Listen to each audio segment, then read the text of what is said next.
Hello guys, it's me V Clifto bringing you a new series which is going to be called First Impressions. In this series I will be going like if a new champion comes out or like a really big rework comes out, I will be playing the champion in my first game or so, first or second game. I will show you the replay of it and then I'll tell you what my first thoughts, and not me playing multiple. I'm not going to be playing multiple games to get even more insight. I'm just going to play one game and then tell you kind of about how I feel about the champion and stuff like that, or the rework or whatever that is. So for this one, we're going to go over Bard. He is the newest champion so far. He is currently a support, but a lot of people have been trying different things. I will go over that later.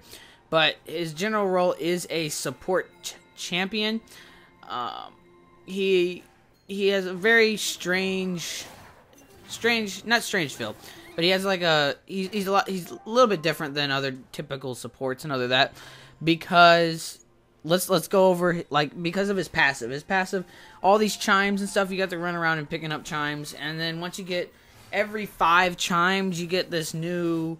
It buffs your auto or your meep's auto attack, so that you have I have little followers that follow me in the game. You'll see them, and Bard has these little followers, and then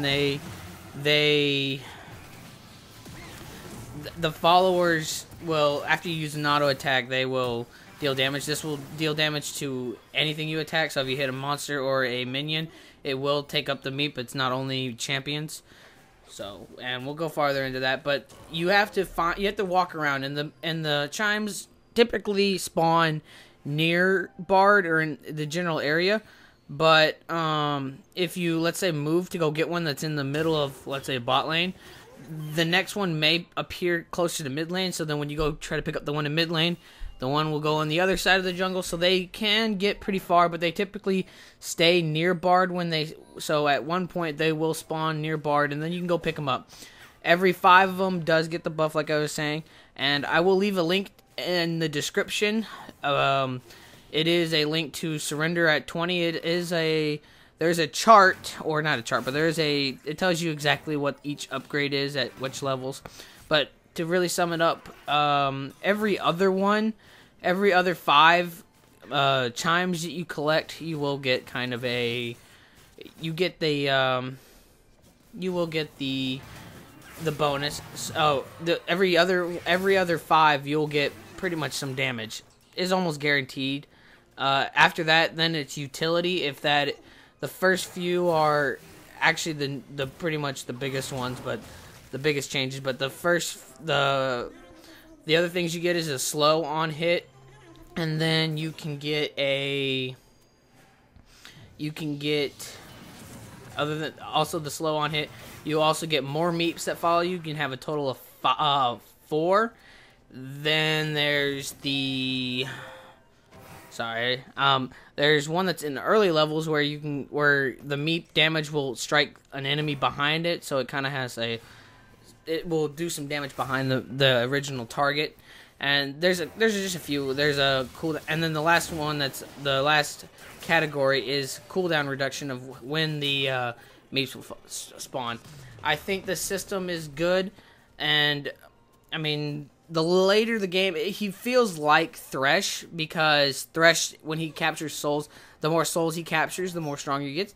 Same thing with Bard. The later the game goes, the stronger Bard will be, and I guess as a support, it will give him late game damage. If you're not building any damage with him, you'll at least have some late game damage to give you a little bit in the late game. So the later the game goes, the stronger he gets, and I don't think there is a maximum, or if there's a maximum, it's like 9,900 and something. So you will probably not get that in a single game. So, but in about an hour, I could see you easily getting like 150, which is where a strange thing happens after 150. It changes, instead of it being utility every other one, it is nothing but damage increase. So that is what goes down in that. But it is nice to go pick him up. It does give you the speed boost. So his passive is a very nice passive in it, but it causes one thing to happen. Is it causes your support or the Bard to roam when maybe it won't be a convenience to you. If your ADC can't really protect himself against the support and you start roaming, it may cause your ADC to die, and it will be very unfortunate for your ADC, and it could cause a lot of fights because you really want to pick those up, but your ADC may not appreciate it. So you gotta make sure that you're doing it at the right time, so you don't piss them off. So what I normally did was they stay there for 10 minutes. So I would, if you collect them within 10 minutes, so what you just need to do is try to push your wave, get a kill, or if you get a kill, you obviously can almost leave your lane and go get your meeps. If your ADC backs and the minion wave is pushed, you can go get the chimes. You can go get the chimes. That's if you just play it right and leave at the right times and not leave at an inconvenience times, Bard's passive can be very good, but it can cause you. So if you have a Bard on your team, you may need to expect that your support will roam when maybe at an inconvenience. You gotta play careful. That's the only thing is you gotta know. There is more troll things to Bard, but we're gonna start off with his Q. I liked his Q. His Q, I like the idea of it. The thing I don't like about his Q is they need to change one or the other.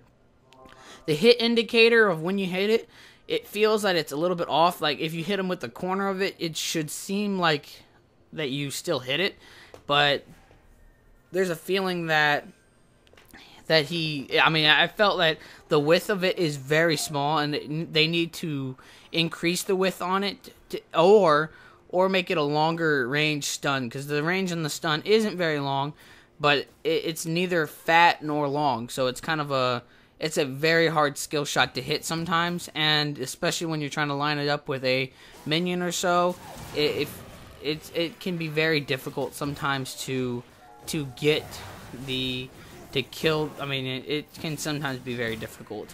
So I think they need to buff it in some way. They need to buff the width of it or the range of it so that you can get a farther range stun. I'd rather the width personally, but that's just my opinion.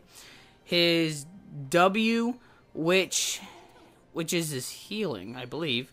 Yes, it's his healing. The healing is alright. Only having 3, that's no problem. I think the scaling maybe need to be better because it is a healing source and it doesn't heal enough. Like even if you pick up all 3, and if you are really low, an ADC will probably only get about half of his health back up, and you may be thinking, oh, but the timer on it and everything, he should have a reliable way of getting his health back up and not being like, half of a health pot. I think they need to up the health. If you let it cook, it does heal a little bit better, but I don't know. I'd rather it have a little bit better scaling, maybe a little bit less base damage, so the more AP he builds, maybe the more health he will give. So if he had full AP, it one of them would I wouldn't say half. If you waited, it would kind of give you maybe a 30 your health back up. So a carry could get all his health back up if he stole all 3 of them. The speed boost is kind of nice. It can help you and catch up to an enemy to help hit a stun. But other than that, I liked the healing is a pretty good touch to him.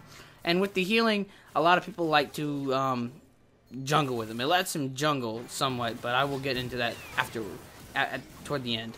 But the healing I had not that much of a problem. Just I wish the scaling would be better. And to accommodate this, you could easily just pick up or lower the base damage so that so pretty much early in the game it's really weak, and if you don't build anything on it, it will be really weak. But if he does build some AP on him, he will actually have a way better heal. Now his little tunnel thing, I don't know. My opinion on the tunnel, It's a good travel. I think it's a way better engaging tool than disengaging. Even though they slowly move, they move slower than your allies and you through the tunnel. I still believe that disengaging isn't very good because they can pass right through it with you. I would use it more as an engaging or a baiting tool to help kind of I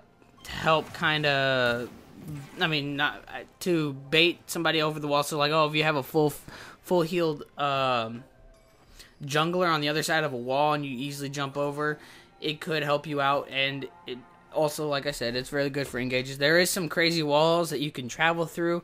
You have to kind of aim it. I had no real problem. The range on which you can cast it is pretty good. You don't have to be right on top of it to cast it, which is very nice. So you can actually set it up a little bit early, and maybe you can actually like kind of juke them, where you will put the thing up and then you'll wait toward the last second, and they don't know if to go through the wall or not to go through the wall, and then you could just use it. But like I said, it is very good for engaging to catching up.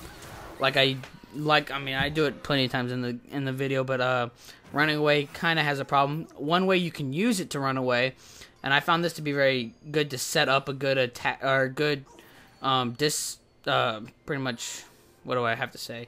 Kind of re-engage or help your team win a team fight, is you use the wall and then you run. You go through the tunnel, and then when you turn around and you wait for them to get at the end of the tunnel, and then you just use your stun, your Q stun, and then you automatically get a stun, and then you can easily get the kill. The tunnel is very useless on ARAM. I played it on RAM, and I found it almost completely useless. There's one easy. I mean, I guess you can get to the middle tower pretty quickly if you think about it, but I normally didn't think about that, sadly. So it's kind of useless on ARAM. But on Summoner's Rift, there is some pretty nice places that you can go, pretty long range that you can go. But yeah, that's pretty good. And then your ultimate, I like the ultimate. The ultimate is kind of nice. The only problem I have with the ultimate that I would have to actually say is that it doesn't match Zhonya's timing. So if you have your timing down with what Zhonya's normally does, you'll probably shoot your ability a little bit too early. I've gotten used to Zhonya's, but I haven't got used to the Bard timer. So I have to kind of get used to it. They may need to shorten the timer or increase it.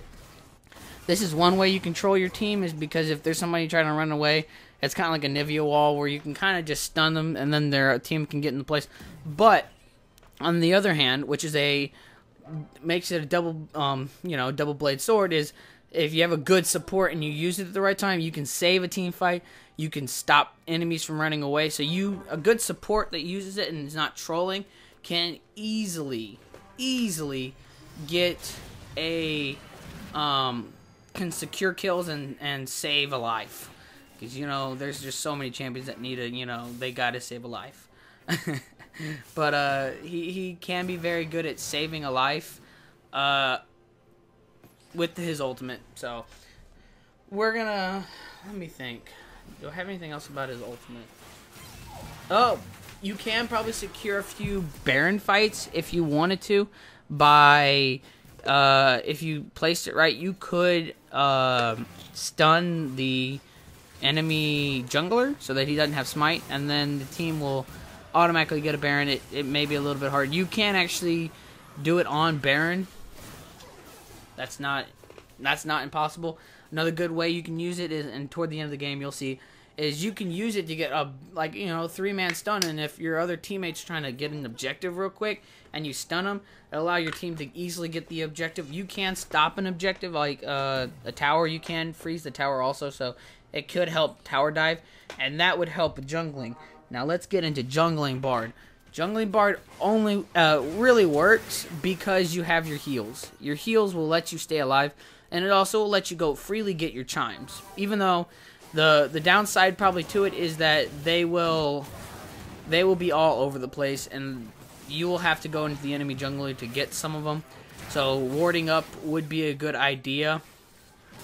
But it could be done. I've seen a few videos.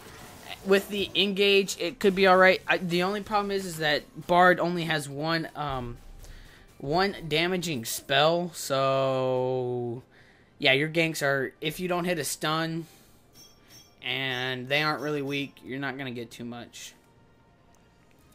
Yeah, you're really not gonna secure a kill if you do not hit your stun. If you hit the stun, then you could do a pretty good job. Once you get your ultimate, though, you could tower dive people pretty easily. If you're well coordinated with your teammate, you go, oh, I'm gonna ult the tower so that we can keep killing them, easy kill. Then yeah, you will have a pretty easy job doing that if you can ensure that you get the tower. But you can also stun the person so you can get into range. That's another thing, is you can use your stun to to position yourself to hit up against the wall. It makes it a little bit easier. But I think Bard to be very useful, you need to be in coordination with your teammates and know when you're going to ult them and when you're not going to ult them. But once you have the coordination down, Bard can be a very strong ADC, or not ADC, a pretty strong support, as in just the support role. Or later, or I guess I'll talk about it now, is you can do a carry Bard. And this is what I kind of did. I was playing support, and in this game, I really didn't, at first, I wasn't trying to get killed. Actually, I don't know how many kills I actually tried to go for, but once I got, like, on my first back, I had at least 3 kills. I remember I had at least 3 kills, if not 4, plus a couple assists, so I was banking it, and, you know, I just started building what I believe is a pretty strong build, and what I believe, let's just start off with the build. The build is you want to build Magic Pen, because Bard's scaling doesn't scale too hard. Even if you had full max AP, your damage isn't going to be, I mean, it's not going to be out of this world. It's not going to be too much. But you have an infinite scaling. If you keep collecting meeps, the infinite scaling, at about 80, I was doing at least like 500 damage every time I hit him. So, with that being said, that alone should be enough for someone to easily see that.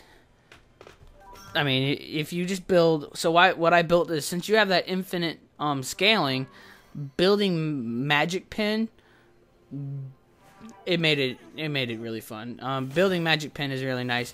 If you want to be the carry, though, because you only have your auto attacks don't keep your meeps. You don't have an infinite amount of meeps, which would be awesome. It'd make them overpowered, but it would be awesome if you had it like 500 or something. You'd have infinite meeps. Oh my gosh, that would be awesome. But they don't do that. So if you want to be kind of the carry, you kind of have to sit in the back line and wait for them to be really low, and then just KS. He's pretty. If you built my build, and that's why I got kind of most of my kills, was he has a lot of damage when he has the meeps.